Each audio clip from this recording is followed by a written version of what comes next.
Assalamualaikum warahmatullahi wabarakatuh. Kami dari kelompok 2 akan mempresentasikan hasil diskusi kami mengenai etika perilaku, di mana anggota kelompok kami terdiri dari 3 orang. Yang pertama saya Dian Fauzia, yang kedua Frana Evial Trivani, dan yang ketiga adalah Gus Evianita. Materi pertama akan saya sampaikan sendiri mengenai etika dan kode etik. Pada etika dan kode etik ini, kita akan menjelaskan mengenai apa itu etika. Etika adalah cabang dari filsafat yang menyelidiki tentang nilai normatif, tentang apakah sesuatu itu benar atau apa yang seharusnya dilakukan. Etika ini tidak mengacu kepada permasalahan tentang apa yang harus atau tidak Anda percaya. Etika berkaitan erat dengan prinsip-prinsip yang memandu perilaku manusia. Etika ini merupakan pembelajaran tentang norma-norma dan nilai-nilai yang berkaitan dengan salah atau benar. Nah, etika ini adalah sebuah tuntutan dan yang berhubungan terhadap publik atau masyarakat umum. Menurut Encyclopedia of Philosophy, etika ini adalah seperangkat aturan perilaku atau kode etik. Selanjutnya adalah etika dan bisnis. Dalam mendirikan sebuah bisnis atau membuat sebuah bisnis, yang paling diharapkan tentu memperoleh laba semaksimal mungkin, di mana laba ini adalah konsekuensi dari bisnis yang baik. Akan tetapi, bisnis yang baik juga harus tetap mematuhi hukum dan peraturan yang berlaku sebagai batas minimal. Dampak negatif dari bisnis yang mengabaikan etika atau tidak menerapkan etika secara maksimal adalah akan terjadinya seperti menjatuhkan kredibilitas perusahaan, tingginya biaya, dan bahkan akan berdampak buruk sampai ke hukum. Selanjutnya adalah kepentingan pribadi dan ekonomi. Kepentingan pribadi dan ekonomi ini menurut Adam Smith tahun 1723 sampai 1790, kepentingan pribadi ini mengarah kepada kerjasama ekonomi, di mana dalam karyanya Adam Smith ini membuat sebuah karya yang berjudul An Inquiry into the Nature and Causes of the World of Nation, di mana ia mengamati sebuah pasar, bahwa dalam pengamatan ini ia menjelaskan bahwa pembeli dan penjual tertarik untuk memenuhi kepuasan dirinya masing-masing, di mana pembeli akan merasa puas apabila dia menerima atau membeli suatu barang dengan harga murah tapi dengan kualitas yang baik, dan penjual pun akan merasa puas apabila memperoleh keuntungan sebanyak mungkin dari pembeli. Namun hal ini juga harus diperhatikan.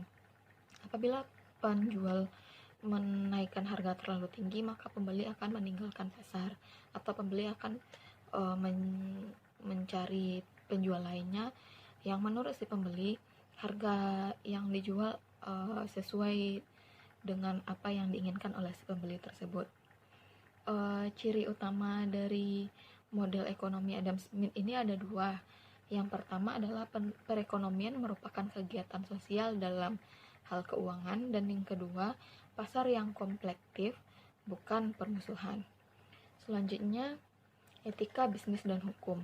Pada etika bisnis dan hukum ini terdapat sebuah gambar, di mana di gambar tersebut ada 3 lingkaran yang saling terkait antara hukum, bisnis, dan etika. Pada gambar sudah dicantumkan nomor-nomor, yaitu dari 1 sampai 7. Untuk area 1 itu merupakan aspek kegiatan yang disajikan pada sisi kiri, merupakan aspek kegiatan usaha yang tidak tercakup oleh hukum dan etika. Sebagai contohnya, di Amerika Utara, aset disajikan pada sisi kiri neraca, sedangkan kewajiban disajikan sedangkan kewajiban dan ekuitas pemilik berada di sebelah kanan. konvensi ini tidak ada hubungannya dengan etika dan juga hukum. Selanjutnya pada area kedua itu adalah mencakup hukum yang tidak berhubungan dengan etika dan bisnis. Pada area ketiga merupakan etika pelanggaran yang tidak berhubungan dengan bisnis ataupun tidak ilegal. Untuk area keempat ini terdapat tumpang tindih di mana mereka berargumen bahwa area 4 memang ada, tetapi selama perusahaan tidak melanggar hukum, maka dia akan bersifat etis. Area 4 ini adalah mewakili sebagai hukum dan peraturan yang harus diikuti perusahaan, undang-undang yang disahkan oleh pemerintah dan lembaga, regulator, asosiasi profesional, dan sejenisnya. Untuk area yang kelima itu merupakan larangan terhadap pembunuhan atau itu contohnya larangan terhadap pembunuhan, di mana pada area kelima ini terdapat tumpang tindih ada antara etika dan hukum. Selanjutnya pada area keenam, area keenam ini merupakan fokus utama yang kita bahas pada minggu ini, pada topik pembahasan ini, yaitu tumpang tindih antara aktivitas bisnis dan norma-norma etika. Selanjutnya pada area ketujuh. Area ketujuh ini adalah potongan antara hukum, etika, dan bisnis. Biasanya hanya menjadi masalah jika hukum mengatakan satu hal, sedangkan etika mengatakan sebaliknya. Jadi intinya pada gambar ini adalah antara hukum, etika, dan bisnis itu harus saling berkaitan. Apabila tidak berkaitan, maka tidak akan lancar. Misalnya suatu bisnis apabila tidak memenuhi hukum dan bisnis tersebut dijalankan tidak dengan etika yang sesuai dengan norma-norma etika berbisnis, maka bisnis tersebut tidak akan berjalan lancar. Sekian presentasi dari saya. Materi selanjutnya akan disampaikan oleh Frana Evialtivani dan Gusef Fianita. Terima kasih. Assalamualaikum warahmatullahi wabarakatuh. Baiklah, saya Frana Evialtivani sebagai penyaji kedua yang akan menjelaskan teori-teori etika utama yang berguna dalam menyelesaikan dilema etika. Yang pertama, teleologi. Teleologi berasal dari bahasa Yunani yaitu telos yang berarti akhir, konsekuensi, dan hasil, sehingga dapat disimpulkan teleologi sebagai ilmu yang mempelajari etika perilaku dalam hal akibat atau konsekuensi dari keputusan etis. Teleologi mempunyai artikulasi yang sangat jelas dalam utilitarianisme. Utilitarianisme mendefinisikan baik dan jahat dalam hal konsekuensi non-etika dari kesenangan dan rasa sakit. Undang-undang dalam utilitarianisme menganggap bahwa sebuah tindakan dikatakan baik atau benar secara etika jika tindakan tersebut mungkin menghasilkan keseimbangan kebaikan yang lebih besar atas kejahatan ataupun sebaliknya. Yang kedua, etika deontologi. Deontologi berasal dari kata Yunani yaitu deon yang artinya tugas atau kewajiban. Menurut deontologi, tindakan dapat dibenarkan secara etika meskipun tidak menghasilkan keuntungan bersih atas kebaikan terhadap kejahatan bagi para pengambil keputusan atau bagi masyarakat secara keseluruhan. Deontologi berkaitan dengan tugas, etika, dan tanggung jawab seseorang dan mengevaluasi etikalitas perilaku berdasarkan motivasi pembuat keputusan. Ada dua hukum untuk menilai etikalitas. Yang pertama, imperatif kategoris. Maksudnya, hukum memerlukan suatu kewajiban, yang artinya hukum etika juga memerlukan suatu kewajiban etika pula. Yang kedua, imperatif praktis. Maksudnya, hukum memiliki aplikasi universal dan hukum moral berlaku untuk semua orang tanpa membeda-bedakan. Selanjutnya, kelemahan dalam deontologi. Yang pertama, imperatif kategoris tidak memberikan panduan yang jelas untuk menentukan mana yang besar dan mana yang salah jika dua atau lebih hukum moral mengalami konflik dan hanya satu yang dapat diikuti. Yang kedua, imperatif kategoris menetapkan standar yang tinggi. Yang ketiga, konsekuensi menjadi tidak relevan. Selanjutnya yaitu tentang keadilan dan kewajaran, di mana filsuf Inggris yang bernama David Hume pada tahun 1711 hingga 1776 berpendapat bahwa kebutuhan akan keadilan terjadi karena dua alasan. Yang pertama, orang tidak selalu bermanfaat, dan yang kedua, terdapat sumber daya yang langka. David Hume percaya bahwa masyarakat terbentuk karena kepentingan pribadi. Oleh karena itu, kita tidak bisa mandiri, tapi kita perlu bekerja sama untuk kelangsungan hidup dan kesejahteraan bersama. Keadilan memiliki dua aspek. Yang aspek pertama yaitu keadilan prosedural, adalah keadilan yang berfokus pada bagaimana keadilan diberikan. Yang kedua, keadilan distributif. Keadilan distributif mempunyai 3 kriteria utama untuk menentukan distribusi yang adil, yaitu kebutuhan, kesetaraan aritmatika, dan prestasi. Keadilan distributif berbasis kebutuhan tidaklah umum dalam lingkungan bisnis. Yang ketiga itu etika kebajikan. Etika kebajikan mengambil inspirasi dari filsuf Yunani yaitu Aristoteles yang berpendapat bahwa tujuan hidup adalah kebahagiaan. Hal ini bukan kebahagiaan dalam bentuk hedonistik, tetapi dalam arti kegiatan jiwa. Sehingga dapat disimpulkan kebajikan adalah karakter dari jiwa yang ditunjukkan dalam tindakan sukarela.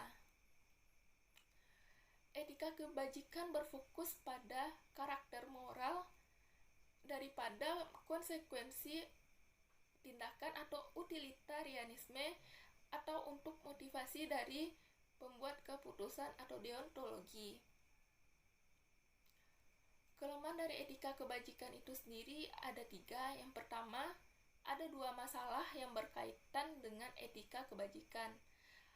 Yang pertama, apa saja kebajikan yang harus dimiliki oleh pelaku bisnis, dan yang kedua, bagaimana kebajikan ditunjukkan dalam tempat kerja. Kelemahan yang kedua yaitu tidak dapat menyusun daftar panjang dari kebajikan. Dan yang terakhir, kebajikan mungkin hanya terjadi pada satu waktu tertentu. Baiklah, mungkin itu penjelasan yang saya sampaikan. Penjelasan selanjutnya akan dijelaskan oleh teman saya, Bu Sevianita. Assalamualaikum warahmatullahi wabarakatuh. Baiklah, saya Bu Sevianita akan melanjutkan presentasi dari teman saya, yang mana di sini saya akan membahas tentang imajinasi moral. Nah, imajinasi moral yang saya maksud di sini adalah imajinasi moral seorang manajer dalam sebuah perusahaan. Nah, seorang manajer harus mempunyai sifat yang kreatif, inovatif untuk menyelesaikan suatu masalah. Nah, manajer tersebut harus mempunyai imajinasi moral untuk menentukan alternatif etika yang mana yang akan menguntungkan, atau yang biasa kita sebut dengan win-win solution. Nah, selanjutnya saya akan memberikan sebuah ilustrasi tentang pengambilan keputusan etis. Nah, seperti yang ada pada slide di atas, yang mana di sini menunjukkan adanya kekecewaan pelanggan terhadap perusahaan iPhone, yang mana penyebab kekecewaan pelanggan ini adalah adanya pengumuman dari Steve Jobs yang mengumumkan bahwa penurunan harga dari $599 menjadi $399. Ini artinya adanya diskon $200 terhadap pelanggan yang akan membeli iPhone. Nah, ini perusahaan iPhone menerima ribuan email dari pelanggan, yang mana ini tentunya ribuan email ini berasal dari pelanggan yang sudah membeli sebelumnya dengan harga $599. Otomatis mereka merasa tidak adil karena mereka membeli dengan harga yang mahal. Sementara dalam waktu yang dekat, perusahaan iPhone langsung menurunkan harga iPhone tersebut, dan itu harga turunnya itu juga bukan kecil, tapi harga turunnya lumayan besar gitu. Makanya timbullah kekecewaan dari pelanggan. Nah, pertanyaannya adalah apakah pengurangan harga $200 ini dan cara melakukannya itu tepat dari perspektif etika? Nah, mari kita jawab. Nah, yang pertama perlu untuk kita ketahui itu adalah bahwa semua teori-teori etika itu tidak sama, dan sehingga pada akhirnya kita harus memilih dari berbagai macam alternatif keputusan yang ada. Kita harus bisa memilih mana keputusan yang lebih etis. Nah, ada beberapa pendekatan yang harus kita ketahui dalam pengambilan keputusan etis ini. Yang pertama adalah pendekatan utilitarianisme. Nah, ini beranggapan bahwa semua keputusan yang kita ambil harus mempertimbangkan resiko baik buruknya, dan tidak hanya memikirkan keuntungan kita saja, tetapi juga khalayak luas gitu. Nah, dari keputusan yang kita ambil itu ada yang dirugikan enggak, ada yang marah enggak, ada yang tidak senang tidak. Kalau yang misalnya merasa ini efeknya akan tidak bagus, maka cobalah untuk memilih alternatif lainnya, sehingga tidak ada yang merasa dirugikan. Nah, yang kedua adalah deontologi. Nah, deontologi ini melihat dari motivasi dari si pengambil keputusan, bukan konsekuensi dari keputusan yang telah diambil. Nah, seperti yang ada pada slide, ini menunjukkan bahwa penyebab si pengambil keputusan ini menurunkan harga iPhone adalah karena biaya produksi yang tidak turun selama musim panas. Jadi diturunkanlah harga iPhone ini. Jadi dalam teori ini, dalam pendekatan ini ya etis-etis saja begitu.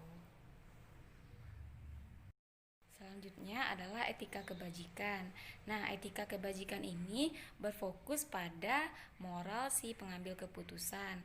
Nah, yang mana yang ada pada slide di atas ini menunjukkan bahwa Steve Jobs terang-terangan meminta maaf kepada pelanggan dan menawarkan potongan harga atau rabat sebesar $100 kepada pelanggan yang membeli dengan harga $500 tadi. Nah, di sini tapi dalam sisi lain juga menunjukkan bahwa walaupun dia sudah minta maaf, itu melihatkan tanggung jawab dia sebagai seorang pimpinan, tapi di sisi lain juga memandang bahwa dia mengambil keputusan dalam keadaan tertekan. Nah, jadi ada dua perspektif di sini gitu. Nah, yang terakhir adalah imajinasi moral atau teknik pemasaran. Nah, imajinasi moral datang dengan sebuah solusi yang konservatif dan inovatif dalam sebuah dilema etika. Nah, seperti yang ada pada kasus di atas, Steve Jobs mengumumkan bahwa yang komplain tadi, yang membeli harga iPhone awalnya seharga $599 tadi, dirabat atau dikasih potongan harga sebesar $100. Nah, ini juga masih belum bisa diterima. Kenapa? Kenapa dia tidak memberikan potongan harga sebesar $200 seperti komplainan pelanggan yang merasa dirugikan tadi. Nah, kenapa hanya $100?